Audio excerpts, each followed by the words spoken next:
Hello dear student, आप सभी का एक बार फिर से स्वागत है हमारे मास्टर जी क्लासेस में। मैं हूं biology faculty Abdul Bannan, potential and concept education. आप लोगों के पहले वाले वीडियो पे इतना प्यार देख के हम लोगों ने ये दूसरा वीडियो आपके लिए लेके आए हैं और इस सेशन का, इस वीडियो का जो टॉपिक है बच्चों वो है कार्डियक साइकिल। दैट मीन्स ये पार्ट है, एक छोटा सा टॉपिक है body fluid and circulation systems का, जिसमें हम लोग डिस्कस करेंगे कार्डियक साइकिल। तो कार्डियक साइकिल क्यों लिया है बच्चों? तो एज वी नो कि जो कार्डियक साइकिल है उसमें बहुत अच्छे से हमें समझ में आता नहीं है, तो मैं यहाँ पे कुछ इमेजेस के थ्रू आपको हार्ट के अंदर क्या चला उस चीज को समझाने की कोशिश करूंगा। तो चलो स्टार्ट करते हैं कार्डियक साइकिल।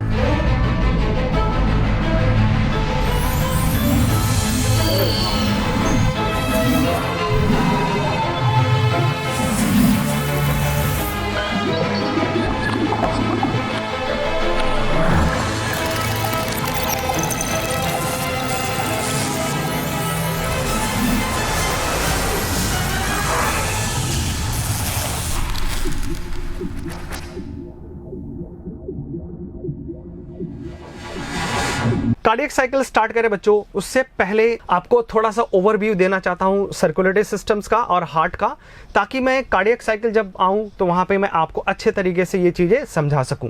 तो सबसे पहले तो हार्ट का एक्सटर्नल स्ट्रक्चर देखते हैं। तो मैं ही अपना हार्ट निकाल के दिखाता हूं। ये लो, ये रहा हार्ट। अब इसी का अगर ट्रांसवर्स सेक्शन किया जाए तो इसका ट्रांसवर्स सेक्शंस करेंगे तो इसका ट्रांसवर्स सेक्शन ये रहा बच्चों, ये इधर आ गया, ये लो देखो, ये इसका ट्रांसवर्स सेक्शन। तो ये एक्सटर्नल और इंटरनल स्ट्रक्चर्स दोनों आपके सामने रियल जो हार्ट है वो दिख रहा है। ओके, और वो भी बीटिंग हार्ट है बच्चों।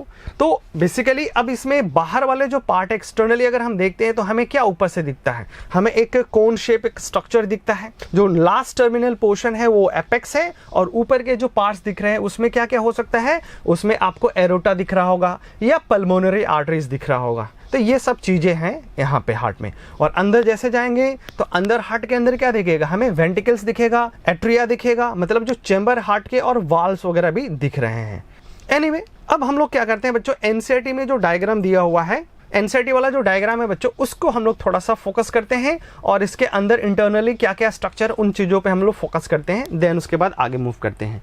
तो एनसीईआरटी का डायग्राम बच्चों, जैसा कि ये वाला हमारा एनसीईआरटी का डायग्राम दिख रहा है, तो ये एनसीईआरटी में एक बहुत ही सिंपल सा डायग्राम बना के रखा हुआ है। लेवल भी बहुत लिमिटेड किया गया है, बट फिर भी मैं कोशिश करता हूँ कि इसको और अच्छे से थोड़ा एक्सप्लेन करते हैं। तो इसमें हमें जो इंटरनल स्ट्रक्चर, इंटरनल पार्ट्स हैं हार्ट्स के, वो सब चीजें हमें दिखेगा। तो एक दूसरा डायग्राम मैं ले लेता हूँ यहाँ पे, ये देख लो। इसमें तो यहाँ पे सारे पार्ट्स दिखेंगे। जो मेन देखना है बच्चों, यहाँ पे तो हार्ट तो नहीं पढ़ाना, मुझे कार्डियक साइकिल पढ़ाना है। तो हार्ट के कुछ कुछ पार्ट्स हैं, उनको पहले देखते हैं। तो इसमें दो पहले चैम्बर हो गया, एक और ये दूसरा चैम्बर। तो ये क्या ऊपर वाले जो छोटे चैम्बर है उनको क्या बोलते हैं?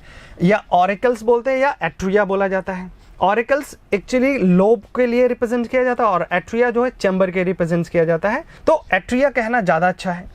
उसके बाद ये जो दोनों है एट्रिया, दोनों जो है लेफ्ट एंड राइट एट्रिया, वो एवी वाल्व के थ्रू वेंटिकल से जुड़ा हुआ है।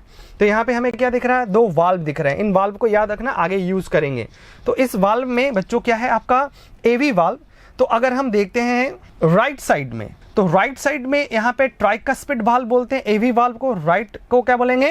ट्राइकस्पिड। और लेफ्ट वाला जो एवी वाल्व है उसको हम लोग क्या कहेंगे? उसको हम लोग कहते हैं बाइकस्पिड वाल्व या मैटरनल वाल्व्स कहते हैं। तो ये दो वाल्व हो गया। अब जब वेंटिकल से ब्लड पंप होगा, वेंटिकल जब ब्लड पंप करेगा तो अब ये क्या करेगा? ये या तो एरोटा में या तो किसमें? तो यहाँ पे हम देख सकते हैं किसके थ्रू लिंक्ड है। ये लिंक्ड है किसके साथ? ये है सेमीन्यूरल वाल्व के साथ, सेमीन्यूरल वाल्व। और अगर मान लो इधर भी आ जाते हैं एट्रिया, मतलब लेफ्ट वेंटिकल के साइड में, तो लेफ्ट वेंटिकल्स में जब ब्लड पंप करता है तो ब्लड कहाँ जाता है? एरोटा में जाएगा। और एरोटा जो है बच्चों, यहाँ पे एरोटा और ये जो आपका लेफ्ट वेंटिकल है ये आपस में इंटरकनेक्टेड है एक वाल्व के थ्रू, जिसका नाम है, उसका भी सेमीन्यूरल वाल्व है। तो just to differentiate the both of the valve, हम क्या करते हैं? एक को नाम रख देते हैं पल्मोनरी सेमीन्यूरल वाल्व और दूसरे का नाम रख देते हैं एरोटिक सेमीन्यूरल वाल्व। तो यहाँ पे एरोटिक सेमीन्यूरल वाल्व और पल्मोनरी वाल्व यहाँ पे हमें दिखेगा। क्लियर है? तो ये तो रहा वाल्व, और यहाँ पे जो 4 चेंबर और 4 वाल्व, इनको याद रखना है, ठीक है। एक बार अगर हम देखें कि हार्ट जो है ब्लड पंप करता है तो कैसे ये सप्लाई करता है, तो यहाँ पे एक बड़ा सा डायग्राम ले लेते हैं और इसमें पूरी चीजें एक एक करके अच्छे से समझाते हैं। एरो को तुम लोग ध्यान देना, उसके थ्रू हम लोग सब कुछ देख सकते हैं क्या होगा। ओके, तो यहाँ पे एक्चुअली में मैं डिस्कस करने जा रहा हूँ डबल सर्कुलेशन। तो यहाँ पे हम सब कुछ समझ सकते हैं कि डबल सर्कुलेशन में जो ब्लड है वो कैसे कैसे पाथवे को फॉलो करता है और कहाँ से कहाँ जाता है। तो let start with the right atria. तो राइट एट्रिया क्या करेगा, आपका lower and upper body part से ब्लड कलेक्ट करता है और ब्लड को कहां पे भेज देगा, आपको राइट एट्रिया में ब्लड आ जाएगा। अब राइट एट्रिया से ब्लड जो है बच्चों वो कहां जाएगा, वो चला जाएगा आपका राइट एट्रिया से ब्लड चला जाएगा किसमें, आपका राइट वेंट्रिकल्स में चला जाएगा। अब राइट वेंट्रिकल में जाने के लिए रास्ता क्या था, AV valve, that is tricuspid valve. फिर उसके बाद ब्लड जब वेंट्रिकल पंप करेगा राइट वेंट्रिकल्स, तब ये जब राइट वेंट्रिकल ब्लड पंप करेगा तो ये आपका सेमिन्यूलर वाल्व के थ्रू पल्मोनरी आर्टरी के थ्रू होता हुआ लंग्स में चला जाएगा। तो ये लंग्स में चला गया। ओके, अब लंग से फिर वापस से ब्लड क्या आएगा, पल्मोनरी वेन के थ्रू किस में आएगा, इस बार आएगा लेफ्ट एट्रिया में ब्लड आ जाएगा।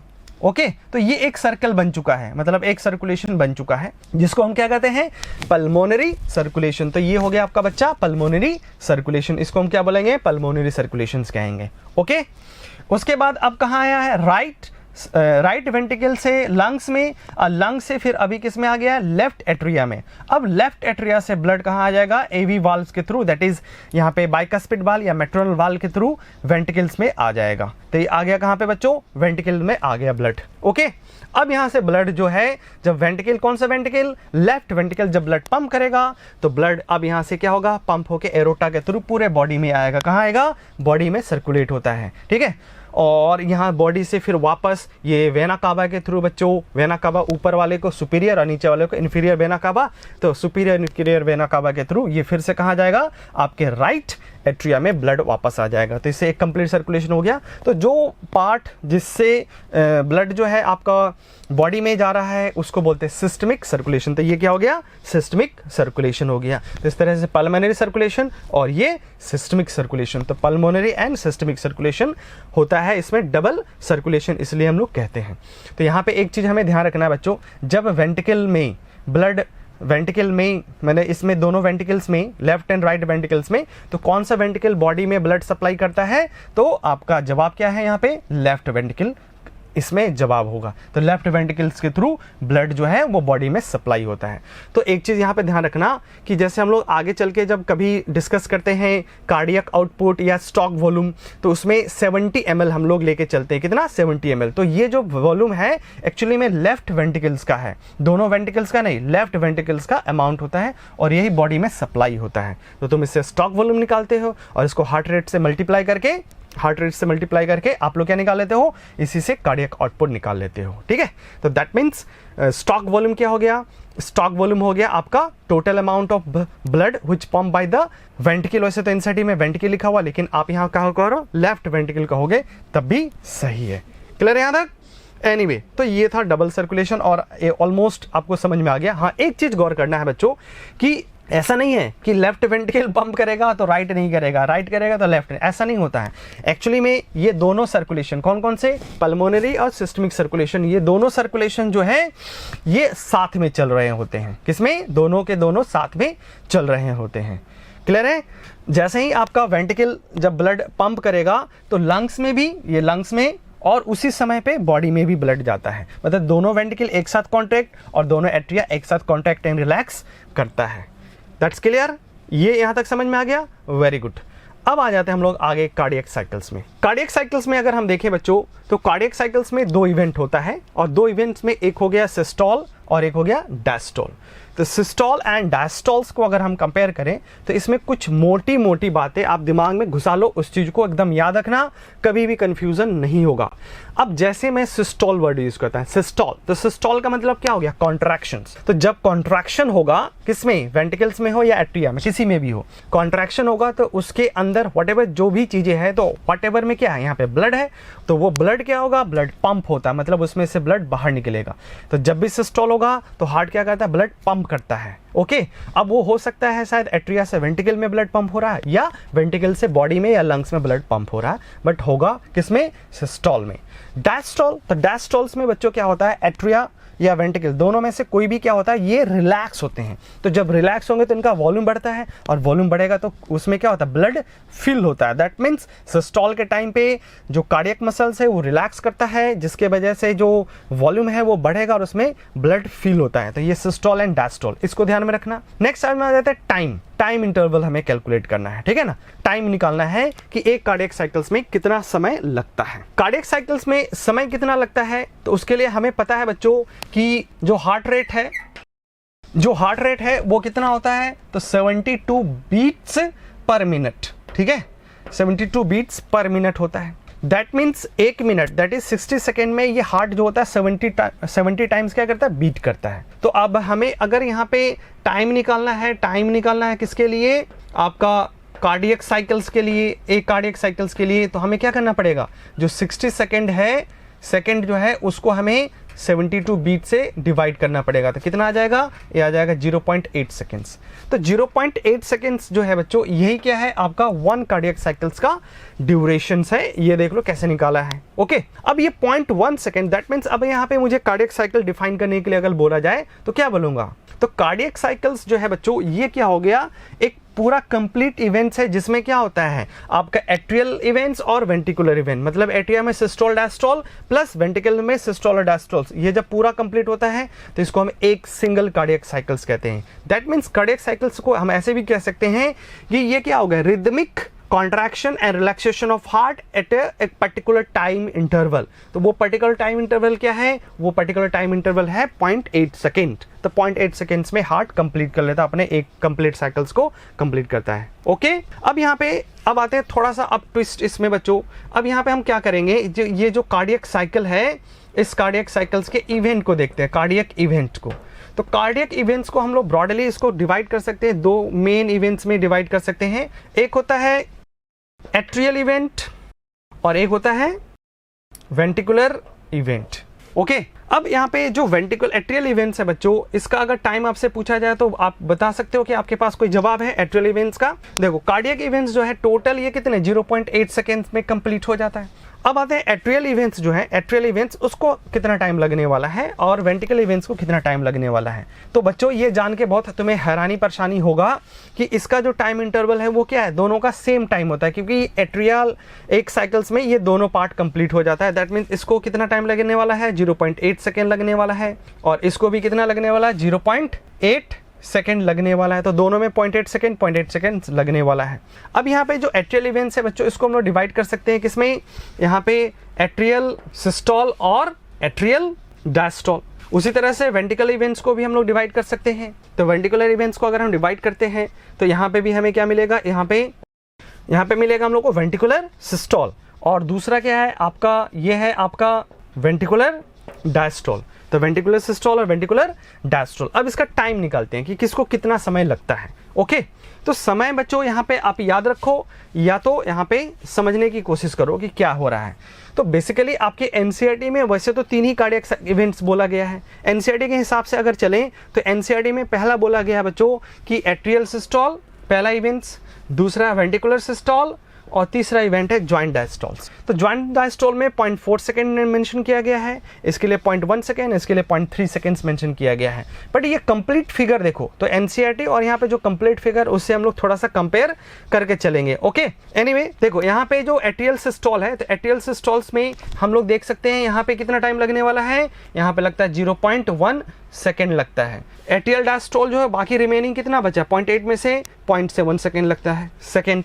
उसके बाद वेंट्रिकल्स में 0.8 सेकेंड लगता है टोटल, जिसमें से वेंट्रिकुलर सिस्टोल 0.3 सेकेंड चलता है, और बाकी रिमेनिंग टाइम जो बच गया ventricular diastole that will conducted for the 0.5 second. तो ये भी हो गया 0.8 सेकेंड्स टोटल। तो 0.8 सेकेंड ये, 0.8 सेकेंड्स ये, ठीक है।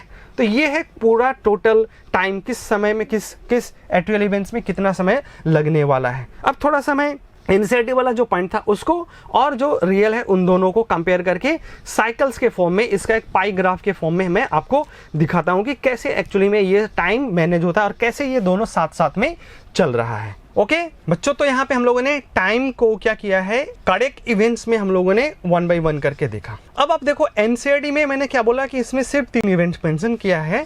ये 3 इवेंट्स क्या है, तो पहला इवेंट है एट्रियल सिस्टोल, दूसरा इवेंट है वेंटिकुलर सिस्टोल, एंड बाकी रेस्ट जो बच गया बच्चों, रेस्ट मतलब कहां से कहां तक बच गया है, 0.4 से लेके 0.8 तक का जो टाइम है, इसको बोलते हैं ज्वाइंट डायस्टोल। तो ज्वाइंट डायस्टोल्स का मतलब है कि आपका atria as well as ventricle both are in the diastolic phase, इसीलिए इसका नाम रखा ज्वाइंट डायस्टोल्स। बट यहाँ पे अगर हम देखें तो एट्रिया में जो डायस्टोल है वो कहाँ स्टार्ट हुआ था, 0.1 सेकेंड के बाद ही स्टार्ट हो चुका था, तभी तो 0.7 सेकेंड कंप्लीट होगा, लेकिन वो चीज मेंशन नहीं है। तो इसका जो रियल डायग्राम है वो ये रियल डायग्राम है। अब यहाँ पे देखो, यहाँ पे तुम्हें हर एक चीज का एकदम 0.1, 0.2, 0.3, 0.4, 0.5, 0.7, 0.7, 0.8 पूरा पल पल की खबर आपको यहाँ पे मिलेगी। तो एट्रियल इवेंट्स जैसे कंप्लीट हुआ है, तो एट्रियल इवेंट्स के बाद अब क्या हो रहा है आपका वेंट्रिकुलर इवेंट्स। तो अंदर वाला जो सर्कल है बच्चों वो क्या रिप्रेजेंट्स कर रहा है, अंदर वाला सर्कल रिप्रेजेंट्स कर रहा है आपका एट्रियल इवेंट्स को, और बाहर वाला जो सर्कल है वो क्या रिप्रेजेंट्स कर रहा है, वो वेंट्रिकुलर इवेंट्स को रिप्रेजेंट्स कर रहा है। और जो ये डार्क पोर्शन जो दिख रहा है, रेड वाला जो डार्क पोर्शन जो दिख रहा है वो रिप्रेजेंट्स कर रहा है आपका सिस्टोल को, ठीक है, सिस्टोल, दैट इज उसमें ब्लड जो था वो भरा हुआ है, अब वो पंप करेगा ब्लड, ठीक है। तो अब एट्रियल जो 0.1 सेकेंड्स के लिए चलता है तो उससे ब्लड सीधा किस में आ जाता है, वेंट्रिकल्स में आ जाता है। तो अब वेंट्रिकल्स ब्लड पंप करेगा, वापस से ये कि इसमें बॉडी में सेंड कर देता है, तो बाहर निकल जाएगा तुम्हारा। तो 0.1 सेकेंड के लिए एट्रियल इवेंट्स, और बाकी जो रिमेनिंग पार्ट बच गया वो क्या हो गया, वो हो गया आपका एट्रियल डायस्टोल 0.7 सेकेंड्स के लिए। रिमेनिंग क्या है आपका, जो 0.3 सेकेंड के लिए एट्रियल सिस्टोल चल रहा है, उसके जस्ट बाद एट्रियल सिस्टोल, उसके बाद अब क्या हो रहा है, एट्रियल डायस्टोल स्टार्ट हो रहा है, 0.4 से स्टार्ट हो रहा है, और ये पॉइंट आपका 8 और 0.1 तक चल रहा है तुम्हारा। दैट मीन्स अगर ये लास्ट पोर्शन में अगर देखोगे बच्चों, तो जहां पे एट्रियल सिस्टोल है उसी जगह वेंट्रिकुलर किस स्टेज में है, डायस्टोलिक फेज में है ना। अभी क्या है, वो डायस्टोलिक फेज में, उसके बाद फिर यहाँ पे फेज चेंज होने वाला है। तो ये पूरा का पूरा फेज है जिसमें आपको ये सारे चीजें दिख रहा है। अब ज्वाइंट डायस्टोल यहाँ पे भी देख सकते हो, और यहाँ पे तो है ही पहले से, तो यहाँ पे भी देख सकते हो। तो 0.4 से लेके 0.8 तक का क्या है, वो ज्वाइंट डायस्टोल फेजेस होता है तुम्हारा, ठीक है। तो 0.8 से 0.8 ज्वाइंट डायस्टोल है, और यहाँ पे ज्वाइंट डायस्टोल चल रहा है। ओके, तो ये था आपका इवेंट जो आपके घट रहे हैं। अब इसमें थोड़ा सा डिटेल में हम लोग आ जाते हैं बच्चों। तो मैं यहाँ पे ये जो 3 घटनाएं इसमें जो दे रखी है, उसी 3 घटनाओं को हम लोग थोड़ा सा डिस्कस करते हैं, स्पेशली एट्रियल सिस्टोल और वेंट्रिकुलर सिस्टोल्स के बारे में। ओके, एट्रियल सिस्टोल में आ जाते हैं। तो एट्रियल सिस्टोल अगर यहाँ पे देखोगे तो एट्रियल सिस्टोल्स में जो ब्लड है आपका कहाँ पे, एट्रिया में, वो सारा का सारा ब्लड क्या होता है, सिस्टोल, दैट मीन्स क्या होगा, उसमें कॉन्ट्रैक्शन जैसे होगा, तो वो एट्रिया से कहाँ से आ जाएगा, वेंट्रिकल्स में आ जाएगा through the AV valve. That means atrial systole के टाइम पे एवी वाल्व क्या हो जाएगा, ओपन हो जाएगा, और ब्लड जो है वो ऊपर से नीचे, मतलब आर्टिया से वेंट्रिकल्स की तरफ आने लगता है। ओके, यहाँ पे बहुत ज़्यादा खास नहीं है ये हमारे सर्कुलेटरी सिस्टम के लिए, बट उससे ज़्यादा इंपॉर्टेंट है वेंट्रिकुलर इवेंट्स का। अब आ जाते हैं तो वेंट्रिकुलर सिस्टोल। तो नेक्स्ट डायग्राम में देखते हैं वेंट्रिकुलर सिस्टोल। तो वेंट्रिकुलर सिस्टोल में अब क्या होता है, यहाँ पे भी स्टेजेस बने हुए हैं, लेकिन हालांकि उतना डिटेल में हम लोग को नहीं देखना। अभी जस्ट थोड़ी देर पहले बताया मैंने कि ये कितने देर के लिए चला, तो 0.3 सेकेंड्स के लिए चला है। तो 0.3 सेकेंड्स में बच्चों सबसे पहले क्या होता है, वेंट्रिकल्स में जैसे कॉन्ट्रैक्शन होना स्टार्ट होता है, तो एवी वाल्व जो यहाँ पे तुरंत बंद हो जाएगा। अब एवी वाल्व बंद होने के बाद दोनों लेफ्ट एंड राइट दोनों साइड का एवी वाल्व क्लोज। अब यहां से क्या होगा, जो ब्लड आपके वेंट्रिकल्स में है ये सेमिन्यूलर वाल्व के थ्रू एरोटा और किसमें, आपका पल्मोनरी वेन में ये ब्लड जाएगा, और यहां से कहां से चला जाएगा, सॉरी पल्मोनरी। जब ये वेंट्रिकल ब्लड पंप करेगा तो मतलब वेंट्रिकुलर सिस्टोल वाला जो सिचुएशन है उसमें ब्लड अब क्या करेगा, सेमिन्यूलर वाल्व्स के थ्रू ये ब्लड आपका एरोटा या आपके लंग्स में, एरोटा या तुम्हारा पल्मोनरी आर्टरीज में ये ब्लड जाएगा, और ब्लड कहाँ जाएगा, लंग्स में, और बॉडी में सप्लाई हो जाता है। क्लियर है। तो दैट मीन्स अगर हम देखें तो अगर वेंट्रिकुलर सिस्टोल में अगर हम देखें तो एवी वाल्व सबसे पहले क्लोज हो गया था, उसके बाद दूसरा जो है एवी वाल्व क्लोज, और दूसरा क्या है बच्चों, उसमें जो सेमिन्यूलर वाल्व है वो हो जाता है ओपन। क्या हो जाएगा, ओपन हो जाएगा। तो अब यहां से जैसे ओपन होगा तो अब ब्लड कहां जाएगा, तुम्हारा ब्लड जाएगा तुम्हारा सेमिन्यूलर वाल्व के थ्रू एरोटा या आपके पल्मोनरी आर्टरीज में ब्लड चला जाएगा। क्लियर है। अब इसी वेंट्रिकुलर इवेंट्स में बच्चों 2 साउंड बनता है, love and dub, love and dub. Okay, लब डब 2 तरह से साउंड बनता है। अब ये हार्ट साउंड, फर्स्ट जो हार्ट साउंड है बच्चों, फर्स्ट हार्ट साउंड कब बनता है? तो हार्ट साउंड से पहले यहाँ पे बताऊं, उसके पहले 2 रिमाइंडर आपको दिमाग में डालना है। जब भी हार्ट साउंड आए ये चीज़ें तुम्हें सबसे पहले क्लिक करना चाहिए, ये 2 पॉइंट्स। और ये 2 पॉइंट्स क्या है बच्चों? ये पॉइंट है कि हार्ट साउंड बनता कब है।